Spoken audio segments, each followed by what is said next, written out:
So today, I have an expert with me who will be talking about the 2026 Imo State budget and what is in it for you. As a citizen of the Federal Republic of Nigeria, do you know that you have the right to be involved in budget preparation of your state and even the nation at large? Do you know that you have the right to make input and be part of what the budget is saying? So today, we're going to be looking at what the 2026 Imo State budget has for you as a citizen of Imo State, as an Imo-lite. So with me today is the Imo State Budget Officer, the person of Chimezie Ebosie. Welcome, Chimezie. Yeah, thank you. Good morning. Thank you so much. So I think before we start, I will allow Chimezie to tell us more about himself and the work he does at Budgets. All right, thank you. So thank you for the opportunity once again. My name is Chimezie Ebosie.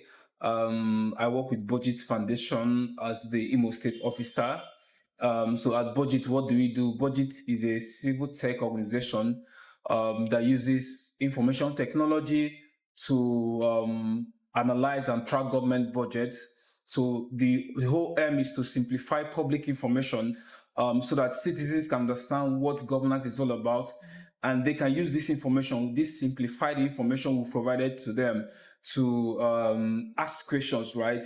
So specifically on the budget, right? You know, budget is, personally for me, I feel budget is the second most important document after a country's constitution, right? Okay. After a constitution, you have your budget, right? Because budget is what shows your blueprint, what a government wants to do. And budget is actually a law, right? Because when the executive presents it at the state or national assembly, and they deliberate on it and signs it, it becomes a law, it becomes an appropriation bill, it becomes a law, right? So it's even part of the constitution. So budget is very important, but then we see that citizens don't really have the time to maybe want to study the budget.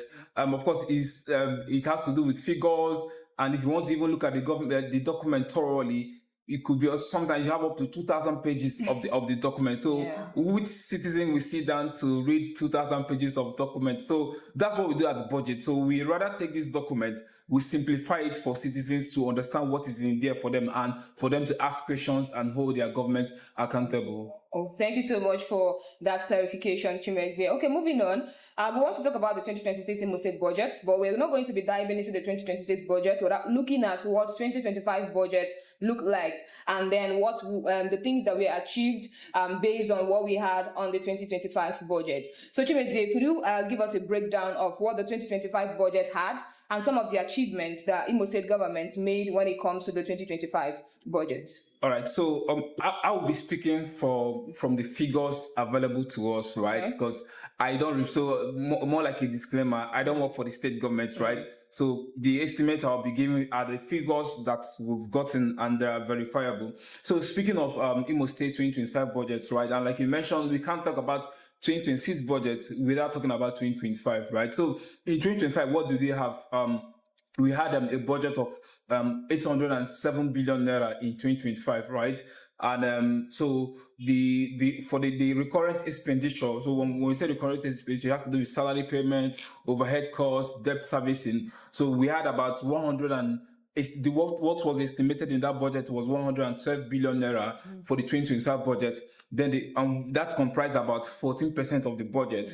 Then the capital expenditure component of the 2025 Imo State budget was 694 billion naira, which is about 86% of the budget. So if you observed, even when we get to talk about the 2026 budget, I'll also talk about the capital and recurrent. But then you see that the state government has been prioritizing capital expenditure over recurrent expenditure, which I think is a good thing, right? Because when you talk with capital expenditure, you get to see more infrastructure, and it is this infrastructure that propels economic development, right? So, but then we want to look at the performance. Okay, this is what the government estimated we are going to spend in 2025, right? So the question is, did we actually spend it? So out of this 807 billion naira we say we're going to spend in 2025, did we actually spend it? For the capital that was about 694, did you actually spend it? So from the report we had, which was also published by the Ministry of Budget, so as of second quarter of 2025, so by second quarter I mean by September, right? As of the last report, because December, which is the fourth quarter report, has not yet been published, because we are still in January, and it is not about 6 days after December, so we don't have the fourth quarter report. But the third quarter report we have for Imo State 2025 budget. So the total receipts as according to the third quarter report was about 375 billion naira. And this represents 47%. So if you look at, in the 2026-2025 budget, Imo State estimated that our total receipt was going to be the total money we are going to get from revenue, from FAC allocation, from grants, from IGR. We said we are going to have total receipt of 755 billion naira. But as at third quarter, which is September 2025, according to the last report we had, Imo State, we've only had a total receipt of 375 billion naira, which comprise about 47% of the total expected receipt we say we are going to get for 2025. There are also, in the 2025 budget, Imo State, there was an estimate that we were going to get about 293 billion naira as federal allocation, right? Okay. And as third quarter of 2025, Imo State has received 265 billion naira as FAC allocation, and that's about 90% of the total FAC allocation we expected we are going to get from the federal government. There another important thing to note is also on the IGR. So in the 2025 budget, Imo State estimated that we're going to generate 42 billion naira as internally generated revenue. But then as at third quarter of 2025, Imo State had only generated about 23.9 billion naira. We could just say approximately 24 billion naira. So that's about 56%, right? So we say we're going to generate 42 billion, but as a third quarter, so we didn't know if anything had changed between that September to December, the fourth quarter, right? But as of the third quarter, the report we have said that we'll only be able to generate 23.93 billion naira or 24 billion naira thereabout. So now on the total expenditure, so we say we are going to, on the total expenditure of the budget, how much we say we're going to spend, which is about 807 billion, which is what the budget said, right? So as at that third quarter, Imo State had only spent 342 billion naira. So total budget, 807 billion we are going to spend. Yeah. But then as at third quarter, we've only spent 342 billion. And that's just about 42% of the total budget, right? Which is even less than 50%. Then for the capital component, so if you look at the 2025 budget, we say we are going to spend 694 billion for capital projects, right?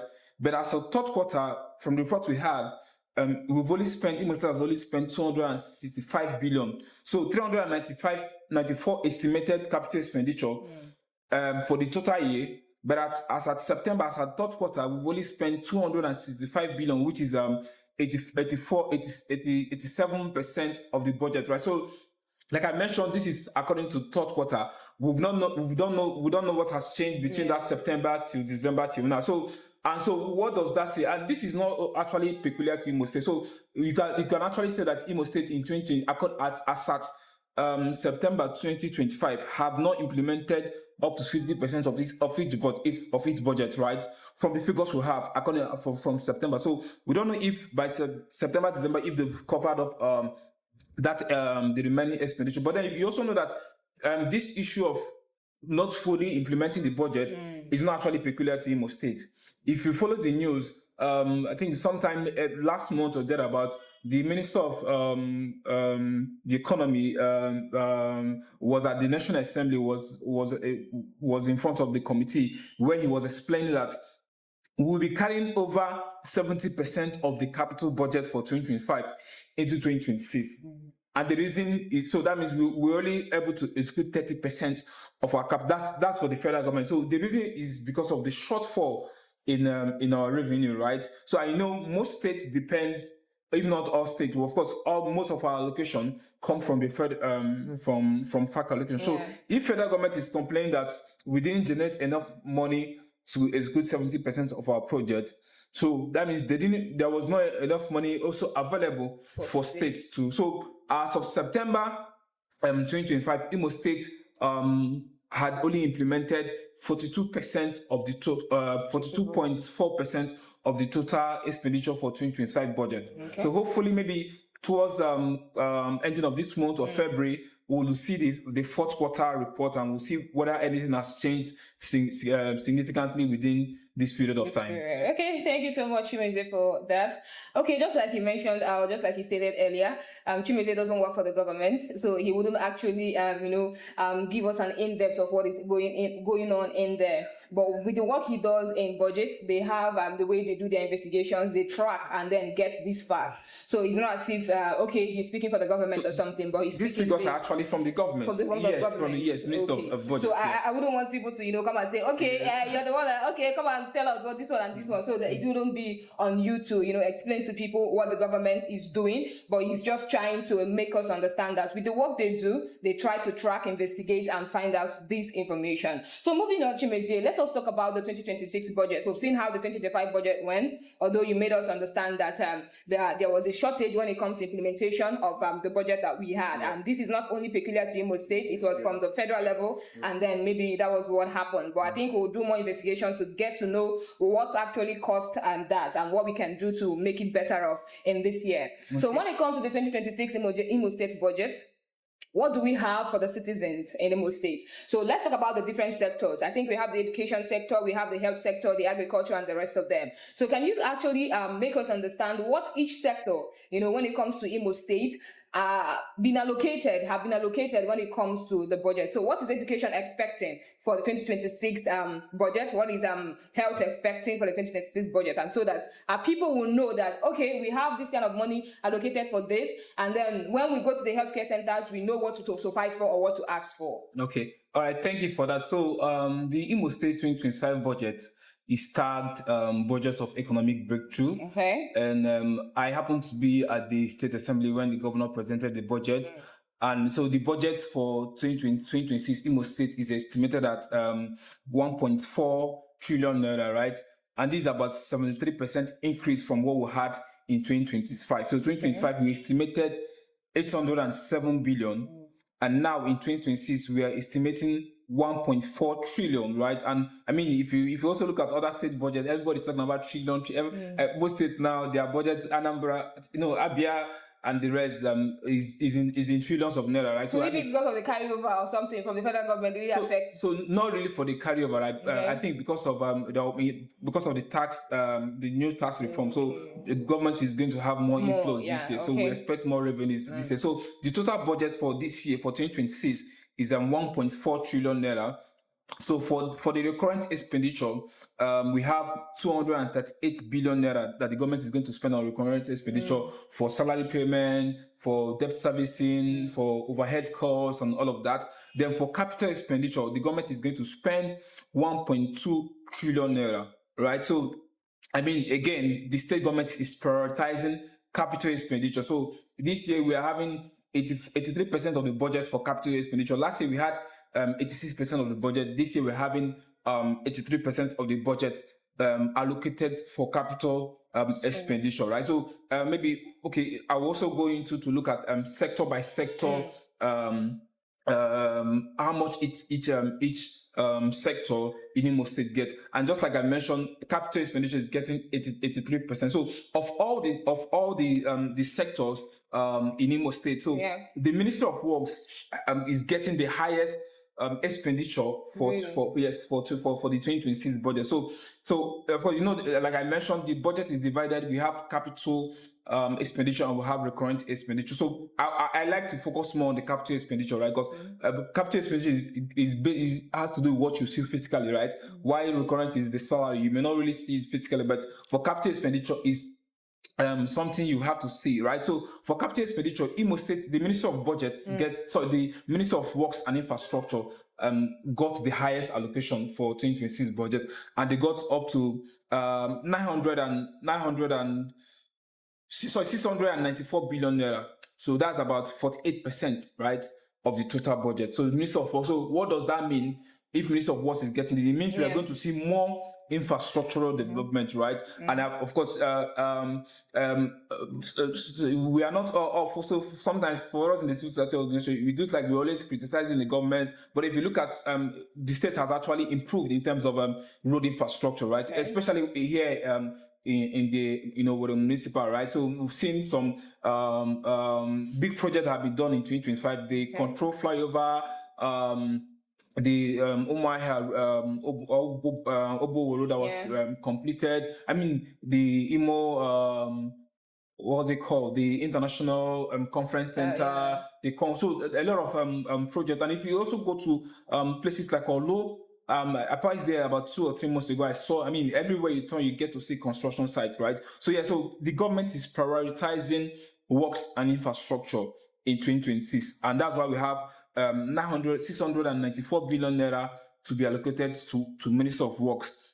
Now, another ministry that also got a huge lump sum of money for 2026 budget in Imo State is Ministry of Power and Electricity. They got about 190 billion naira, which is about 13% of the total budget, right? Yeah. So what does that mean? And of course, I know you know that the state government is embarking on the Light Up Imo project through the Orashi electricity project. So hopefully, in no distant time, Imo State will likely have 24 power supply, 24 hours power supply. So that's why you see that the Ministry of Works is also giving a lot of priority in the 2026 budget. So now let's look at what Ministry of what other ministries, health, education got. So for education, Ministry of Education got about 73 billion naira, right, which is about 5% of the budget. So recurrent expenditure, I actually have the budget here. So for people who are watching us, you can actually go and the budget, you can actually access it from the state government website. So you can go to imostate.gov.ng. If you go there, you see on the first on the website, you see download 2025 budget. They've not updated. It's supposed to be download 2026 budget. When you click on that link, it will give you access to seeing Imo State budget, right? So you can actually find, because these figures I'm calling, I actually got them from online from the state government budget. So for those watching us, if you want to verify these figures, or if you want to know what these figures say, so you can actually go to Imo State gov.ng. That's where you can find these figures of how much each ministry is getting and how much each agency is getting. So for Ministry of Education, for recurrent expenditure, Ministry of Education is getting 13 billion naira for recurrent expenditure. Then for capital expenditure, is getting about 60 billion. So if you add that together, you have about 70 billion. That's about 5% of the budget. Okay. The Ministry of Health is getting about 68 billion naira in total. 16 billion for recurrent, 52 billion for capital expenditure. Then for agriculture, I know for agriculture, Imo State, Ministry of Agriculture is divided into two. We have Ministry of Agriculture and Rural Development. Then we have Ministry of Livestock Development. So they are broken down into two different sectors. So for Ministry of Agriculture, we have about 14.5 billion. Recurrent expenditure is 1.5 billion. Then capital expenditure is about 13 billion naira. So we have 14.5 billion naira for Ministry of Agriculture. Then for Ministry of Livestock, we have 1.3 billion naira for recurrent expenditure and 7 billion naira for capital expenditure. Okay, Chimis, I'm going to stop you here. I think for our audience, so that they can actually understand. So I just want you to give us step by step. Just tell us the ministry that got the highest, second to the highest, the lowest. Let's just list them there. So just like you said, we can actually go to the website and check out for other things. Let's just know the ministries and, you know. So I've actually mentioned the two ministries that got the highest, right? We are Ministry of Works and Infrastructure, right? They got 694 billion naira, which is about 48% of the budget. And like I mentioned, what that means is that you are going to see more infrastructure. So you're trying to tell us that we actually have the right now as citizens, knowing this, to hold the government accountable when we don't see any infrastructural development, when it has to do with what they wrote or what they gave us as the 2026 budget. Definitely. Okay, so what's the next ministry that? Yes, the next ministry is Ministry of Power. Yes, which got about 190 billion naira. Okay. Yeah. I think we already see what the government is doing there through the Orashi power supply and the rest of them. So we hope that works. Okay, which other ministry got the highest when it comes to the budget? Okay, so we have Ministry of Health, which has about 52 billion naira, right? Ministry of Health. Yes. Do you think the government is doing anything when it comes to health? Are there recent developments and the rest of them? Quite commendable. The state government is doing a lot when it comes to health, right? Okay. So the government also mentioned it during the budget presentation. So especially when it comes to the health insurance program of the state government, they have a plan to enroll 2.7 million Imolites, right? So they want to enroll 2.7 million Imo citizens into the Imo health insurance program. Scheme, And in 2025, right? So they want to have about 12. They want to enroll about 12 in 2026 rather, right? So if you see the health insurance program is one of the programs in terms of health that the state government is actually working on, and you just have to subscribe to the health insurance program. I think it's about 15,000 naira or thereabout. And I mean, you get insurance for your health. When you have any health challenge, you just walk up to a government holding. So for health, I think the government has for the health insurance program is one of the commendable programs initiative of the Imo State government. Yes. Okay, so how much did the education get when it comes to 2026 budget? So education got 73 billion. 73 billion. Yes, which is about 5% of the budget. 5% of the budget. Yes. Can you compare that to what education got in 2025? Yes, in 2025, education also got around 4 to 5%, right? But then this is also below the Abuja Declaration. You remember the Abuja Declaration stated that it was an agreement where head of states came together to agree that they were going to allocate about 15% of the budget to education and health, right? And if you also look at and you see why education. If you want to rank countries that are developed, that's what we call Human Development Index, and this Human Development Index looks at your education, and by education they look at school enrollment rate and and literacy rate. We have the health factor. We look at life expectancy and all of that. So for education, right? I think the state, I wouldn't know why they are not prioritizing education, but probably because Imo State has the highest literacy rate in Nigeria, right? The highest what? Yes, literacy rate. Okay. Imo State has the highest literacy rate. More people that have gone to enrolled to school and all of that, right? So, but then we want to see more, right? Because if you also go across, so these are just figures, right? Yeah. But then when you go on ground, you sometimes what you see on ground is not sometimes what is the reality. So we want to see more investment in education. We want to see our schools upgraded. I don't know if you follow the news. There was a time a blogger highlighted the state of Imo State University, right? A blogger, a travel blogger. We do that. So you saw some of the structure. So that was why I was asking how many percent was in education, because when you go to some schools in Imo State, more especially rural in rural areas, when you go to their schools, it's nothing to write home about. True. So that was when you said 5% for education. I was like 5%. But I think is it okay for our educational sector and the rest of them? But I think what I have to add is if the 5% is utilized effectively, I think we can have some changes that we can actually be proud of when it comes to the educational sector. True. So I think our time is fast spent. I don't know if Chimezie also have other things he wants to say, but our time is really fast spent and we're about to call it a wrap. Okay, so Chimezie, just kind of. All right, so aside we'll be calling figures, and sometimes it might be difficult for some persons to comprehend. So I want to mention a few of the government programs and projects in 2025 that would directly affect Imo citizens. So in 2026 rather, so in 2026, Imo State government will train about 20,000 Imo youth on digital literacy through the Skill Up Imo program. They want to train about 300,000. So in 2026, they'll be training additional 20,000. About 1,500 civil servants will be trained on artificial intelligence and all of that. Then the state government also want to set up what we call tech talent job program, which we enroll about 4,000 Imo talents to assess foreign opportunities. There will be what we call the Kids Can Code program for people aged 10 to 15 years old. So these are some of the programs that the state government which will directly affect citizens. So Imola should look at for some of this. But I also want to add, right? So these budgets have been passed, right? It's not less for us to begin to ask questions, right? So if you can if citizens can, you could actually organize yourselves and meet your state assembly member, right? Okay, sir, this budget have been passed. These are our needs. In fact, these were supposed to be done before the budget was passed. Communities were supposed to even submit their needs before the budget was passed. But then and of course, that really happens in the country, in Nigeria, where they just sit in the comfort of their offices and write these figures for. But then before you write these figures of budget, you should have gone to communities to know their needs. But then these budgets have been passed. Communities would have to go meet their representative that, okay, these are our needs. Please we want such needs to be captured in the budget and all of that. So we look forward to an amazing 2026 for all the Imolites. Okay, thank you so much. Our time is fast spent. I think some of the other things Chimezie will have to say, just like he said, we're going to be posting it on our social media platforms. So do well to follow us on our social media platforms on Facebook, C-Advocate News, on LinkedIn, C-Advocate News. You're going to be posting some updates based on the 2026 budget. Thank you so much, Chimezie, for honoring our invitation. My name is still Blessing Ireka, and this is C-Advocate TV.